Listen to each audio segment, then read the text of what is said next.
Hi, hello. Welcome to another episode of Isaiah's Newsstand. It's your host, Isaiah Edwards. The date is January 28th, 2023. Hopefully, this episode finds you well in good spirits with high hopes. Um, I know sometimes shit can get dark, but hey, at least we got each other, right? Um, that being said, we can talk about moi. Actually, there's not much to talk about. Between this episode and last, I made a weird, like, kind of scrap meal. I made like rice, and I had like popcorn chicken, and then I had some like salad, lettuce, whatever. Kind of mixed it all up, and I also had fish sticks that I chopped in there too. So I mean, it was a bit diabolical, I guess. I dressed it up with some random stuff. And I had bread, yeah, and bread. So it was fine. I enjoyed it. Not meal of the year though. Let's see. Other than that, not too much. We can get right into it. Let's see from the Guardian. U.S. military raid kills key Islamic State regional leader in Somalia, officials say. Bilal al Sudani, responsible for fostering the growing presence of IS in Africa, was killed in strike approved by Joe Biden. So the strike took place. I guess essentially this was like a planned thing. It wasn't like anything like haphazard. They had planned, at least according to what they say, that they were going to take him alive because he had like valuable information. You know, he's a resource that could be used in that regard. So they wanted to take him alive, but when they got on the ground, they assessed that they couldn't. So they're like firefight or whatever ensued. He dies, and as well as like 10 other people who were IS associates. There were no American casualties. I think someone was injured, but I think they were all right. Let's see. On January 25th, on the orders from the president, the U.S. military conducted an assault operation in northern Somalia that resulted in the death of a number of ISIS members, including Bilal al-Sudani. That was Lloyd Austin, the Secretary of Defense. Let's see here. Al Sudani was responsible for fostering the growing presence of ISIS in Africa and for funding the group's operations worldwide, including in Afghanistan. And this is something I kind of heard in some reports, just listening, to information like the Daily stuff like that. But you hear that ISIS kind of spreads itself out and it tries to go to areas that have a what they would deem a weak government. So essentially something that they can go in and there's not enough security to really stop them once they get a foothold in this area and then really set up and grow. So essentially that's what this group I think was trying to do and was very successful. And the government was not able to really coordinate any kind of offensive. And from the U.S. perspective, they say, "Hey, we're going to get in there and we're going to regulate." I don't know. As I get older, I look at these situations differently and then more differently. So I think when I was younger, I remember when we'd have these kind of strike situations and all that stuff, like with Barack Obama. I didn't really think anything bad about it. And looking back at it though, from hearing other people's perspectives, learning more about it, you understand though how these kind of situations, whether they go well, whether they go bad, like they really can be very dramatic to the people in the countries where they live. And I mean, obviously though, maybe this is just me being a liberal hog. I don't know. I would like to think that something like this would be helpful to the area, and hopefully it leads to more, control from the government now. But I don't know. I think in the timeline that probably won't come to pass, which will be very unfortunate. But yeah, I mean, I don't know. I'm trying to think if there's too much here I wanted to talk on. Um, let's see. Since Biden became president in 2021, the aerial strikes have fallen off to just 16 in 2022, and no ground strikes have been recorded, according to data compiled by New America, a national security think tank. So yeah, that's interesting. That happened. Moving along to Reuters. Haiti police block streets, break into airport to protest officer killings. So, we've talked about a lot of unrest throughout the podcast that's taking place in Haiti. On Thursday, though, let's see, Haitian police officers blocked streets and forced their way into the country's main airport to protest the recent killing of officers by armed gangs expanding their grip on the Caribbean nation. They like pulled out tires and started burning them. Just actual like physical blockades. Just being out. Also with vehicles, things of that nature. They were in plain clothes, but they were police. So I mean, obviously that adds to the level of pressure that's going on here. Um, I don't know. I mean, this is a weird situation to me to look at because it's obviously this is a part of an arm of the security that is Haiti, and it's so bad there. And we've talked about in the other situation, Somalia, where I'm talking about the government power balance, and if you don't have that, then that means on the street, then whatever that is not the security becomes the security. They become the power in town, and essentially you have these armed gangs that are the power in town now. They control who gets to eat, who gets to drink water, all these things, whether aid is not going to come in or not. So the police are doing the best they can because they are the security available, and I believe like the number of deaths are like north of 70, 78. So yeah, Haitian human rights group RNDDH said in a statement that 78 police officers had been killed since Henry came to power, which is what this is about. He had come back, but in the process of him coming back, the police had also not only set up these, blockades or whatever people were protesting, they also took it to his home and he wasn't there. But he had just come back from a trip, and they're like, okay, well, we'll just raid the airport. And so it just became a whole situation. Let's see. I'm trying to think where I want to.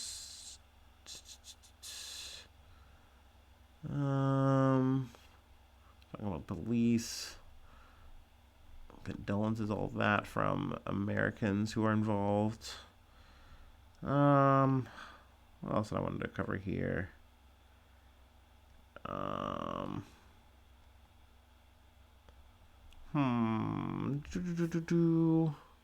Okay, yeah, he was coming back from a trip from Argentina. Sorry about that. Yeah, protesters in civilian clothes who identified themselves as police first attacked Prime Minister Ariel Henry's official residence, according to a Reuters witness, and then flooded the airport as Henry was arriving from a trip to Argentina. Henry was temporarily stuck in the airport, but returned to his residence in Port-au-Prince later on Thursday, followed by police protesters. A Reuters witness heard heavy gunfire near his home. Now, don't quote me on this, but I'm pretty sure he might have left the country again. I don't have the fully updated part of this story, but I think he might be out of the country now. Which wouldn't necessarily be a good thing because that would mean then there's no head of state right now, which would only add to the turmoil that's going on in Haiti. But yeah, I mean, obviously this is a really sticky situation. I do try to provide updates though as they come. When I heard that like literally the police now were hitting the streets to protest, I was like, that is a bad sign. So wanted to try to at least add a little bit of an update there. And also obviously to talk about the reasons that they were protesting. Like they're protesting the prime minister. You know what I mean? Like that's no good. Let's see.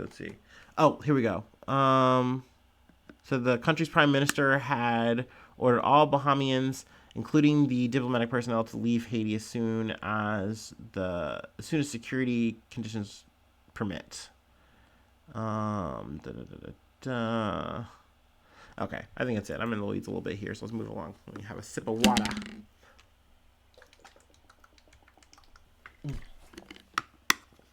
All right. From BBC News. Jerusalem synagogue shooting. Israel arrests 42 after deadly attack. So, this article kind of brushes through a little bit of what's been going on in the escalation of conflict as of late. Obviously, there's so much going on in the, Israel-Palestine conflict situation. I try not to live in this space, but at the same time, I think about it a lot where I'm like, man, I really could cover this as much as I cover the Ukraine situation. It's been going on for longer. It is consistent, but I don't know. I try not to be a hammer on too much. Let's see here. 7 people were killed and at least 3 more were injured in the deadliest attack of its kind in 2 years. 2 people were also injured on Saturday in a separate attack outside of the Old City. Israel said the gunman in Saturday's attack was a 13-year-old boy.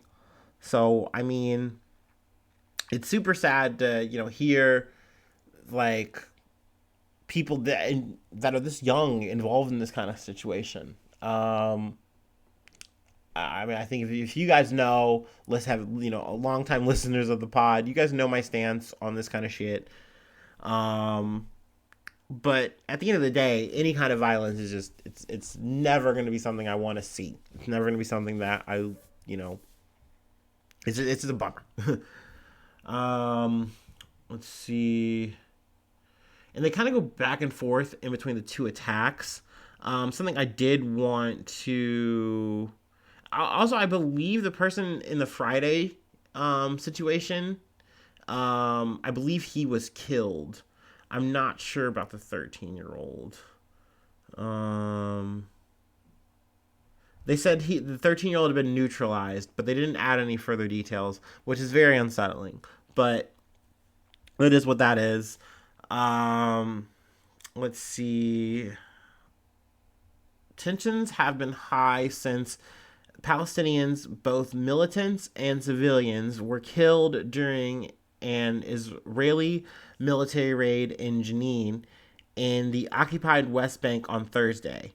This was followed by rocket fire into Israel from Gaza, which Israel responded with airstrikes. So, I mean, this shit has been very active, very kinetic. It is a tit for tat thing. It's also very scary when you just look at where, Israel is in terms of its government right now. Something I really haven't been covering is people have been protesting, getting really active, because they are not okay with where, the government is going right now in such a right-wing, right-slanted direction. Like, not just being conservative, but more towards extremism. Of course, what is it? Mr. Ben-Gvir, he's promised to bring back safety, bring safety back to Israel's streets, but there is rising anger that he has not yet done so, says BBC's Yolande Nell in Jerusalem, which is a very, once again, unsettling thing, because it means then that maybe there's a potential sentiment that people are like, yeah, dude, no, we want you to regulate. And it's like, well, this dude just wants, that's all he wants to do.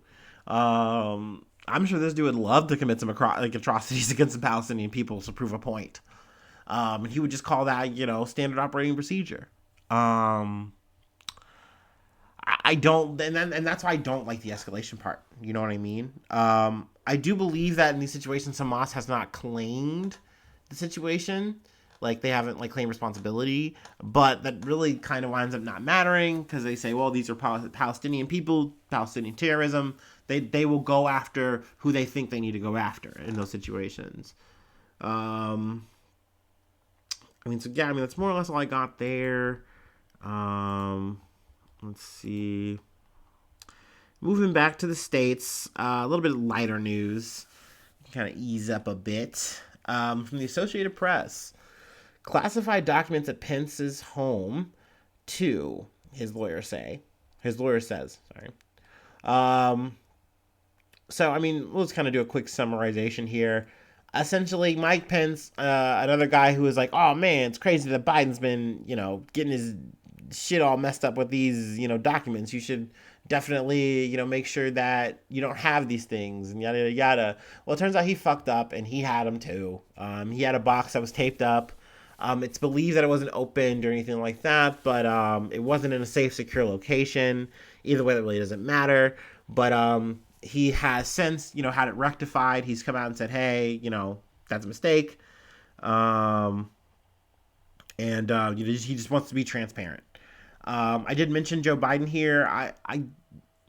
It come out again that he had more documents come out, but essentially it's just like it was a trickle down effect because he had never been fully open about it. He'd only just told the GOJ, here's what we have, and the information has kind of trickled out over time. So naturally, that doesn't make him look good, but it's also very boring news to fucking talk about. This has very quickly become a like Trump Mar-a-Lago situation. Also, it was definitely cute though to see Trump come out in defense for his his old little boo. Mike Pence is an innocent man. He never did anything knowingly dishonest in his life. Leave him alone. Leave him alone. I love that. I love that for him. I love that for them. So I mean, it's good that they're squashing the beef over some paper, over some classified paper. Now, granted, all these situations are unique in their own way. I would say Mike Pence's situation and Joe Biden's are pretty parallel in the sense of, okay, you were talking a lot of shit saying we don't condone this behavior. You should cooperate. You should not even have these documents in your home. Yada, yada, yada. Oops-a-daisy. They're in my house. They're in my space. Whatever. I don't exactly remember where Pence's documents were, but they just weren't in a secure location. That's really all I care about, I guess. But, yeah. I mean, essentially, who knows how it's going to be resolved? Who knows if it's going to get special counsel or get rolled into one of the other ones? I still think, once again, Trump's is a little bit different because he had way more and was, like, fighting the actual process, where the two other parties are essentially just saying, oh, I made a mistake. Here you go. Also in the article, Obama gets mentioned, and I'm so glad because I was waiting for that. There are some Republicans, they didn't name them in the article, but essentially they have come out and said, what about Barack Obama? I wonder if he has any documents. He should let us into his house. What the fuck? This shit is wild to me. Like, and I don't mean it just to run point for Obama. I mean it period. Like, I don't want to go to Bill Clinton's house. I don't want to go to fucking George W. Bush's house and be like, hey man, you got any papers? You got any little love letters from any like prime minister, presidents, or whatever? Like, let me see them. Give them to me. They belong in a museum. They belong in an archive. Like yes, you're right. By the numbers, yes, they do. But shit, man, none of these motherfuckers really care at the end of the day. Obviously, if anything, that's what this proves is that a lot of people just had some documents and they shouldn't have had said documents, and it's like, oh, whoopsie. So yeah, I mean, we'll see. We'll see how it goes. But I mean, I think it could take months, even maybe longer, to get this whole thing processed, and whether or not things are going to happen, who knows. So yeah, let me go ahead and take my fabled break.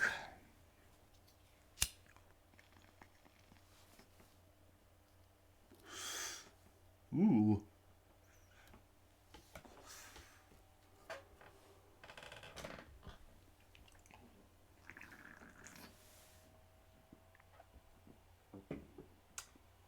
Oh yeah. Ooh. From ABC News. Donald Trump allowed back on Facebook and Instagram, Meta announces. Once again, gonna do a little summary here. Guess who's back again. Donald's back. I don't. You can tell your friends if you want. I don't know. I guess that's me doing it now. But let's see. On January 7th, right after the riot, 2021, he was locked out of his accounts on Facebook and Instagram. And I didn't really pay attention, remember, but I just said, okay, yeah, he's banned. Awesome. That's the right decision. Cool beans. Good call. and tra la la about my life. But yeah, it is a 2-year suspension that he was under, and the way Facebook has looked at it, and Nick Clegg, who is Meta president of global affairs, um, he has a little bit of a quote here, or statement. The suspension was an extraordinary decision taken in an extraordinary circumstance. Taken in extraordinary circumstances. The normal state of affairs is that the public should be able to hear from a former president of the United States and a declared candidate for that office again on our platforms. Now that the time period of the suspension has elapsed, the question is not whether we choose to reinstate Mr. Trump's accounts, but whether there remain such extraordinary circumstances that extending the suspension beyond the original 2-year period is justified. So, I mean, a little bit more yada yada yada. Essentially, it's like, hey, he's fine as long as he doesn't say anything crazy. If he does, then yeah, we're gonna potentially give him another suspension, which would most likely be anywhere from like 1 month to 2 years. Um, Essentially, he's just saying, hey, the reason we did it to us was very apparent and very obvious. Like, it was very crazy times, and we said we need to make sure that we're safeguarding the community as a whole. And if it gets to that point again, then we're going to make the same kind of decision, but he should be allowed to talk a shit. Um, I really do think it's a little bit of monkey see, monkey do. Um, at least in terms of like, if Twitter allows Donald Trump to exist on the platform, it's weird then to also have Facebook not have him exist on their platform. I don't think it changes much of anything. I do think that Trump will, to at least a minor extent, use Facebook. I think he will use Twitter. Whether or not people like to admit it, what have you, Facebook is a bigger platform, perhaps the biggest social media platform still. I think Twitter has its own advantages for sure, and it has its own inroads that make it nice in its own niche thing and make it really good. If Elon Musk doesn't fucking blow it to shit. But Facebook, it just has a lot of people on it. I know me, most of any of my audience for my little shit posts, my little memes, is definitely I'm well more established on Facebook, I should say. Not to sound like a weirdo or anything, but yeah, Trump being back on Facebook is also it's a big small thing. Like, it's big because it's like, oh, okay, yeah, he's pretty much now has access to all the platforms that he had before January 6th of 2021. Do I think it really makes that much of a difference? Not really. In a lot of ways, right now, Trump has fallen off. But that being said, I think he's not like ever done because there's nothing that's eclipsing him. Ron DeSantis isn't it. I don't think so. You know what I mean? So, I mean, we'll see. We'll see. Because at the end of the day, though, backing Trump hasn't won you shit for the past, like, about, what, year and a half, 2 years? So, Republicans are kind of in shambles in that regard. But, that's pretty much all we got.